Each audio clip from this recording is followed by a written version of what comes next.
Magandang hapon mga par. Ari nga, at pagkagising na pagkagising, mumukat-mukat, dumais sa akin, ako'y nagpapatuka ng manok, asya daw ay magbabag na po. Ay di kay, kung hindi ko sinabihan na maghilamos muna at saka uminom ng tubig at baka ma-dehydrate pag pinawis na ng tudo, ay sobrang pawisin po nitong bata na to.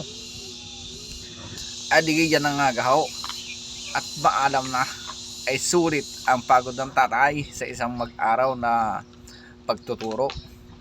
Ay, kita nyo ka tuwid. Madaling matuto ang batang ito. Very good, J-Lo, si Bastian. Wow. A few moments Ayan, later. at nagising na nga po ang aking bunsong anak, si Kaiser Drew. Magbabike din daw po siya at gusto din niyang matuto tulad ng kuya. Yan po, at gusto sumabay sa kanyang kuya.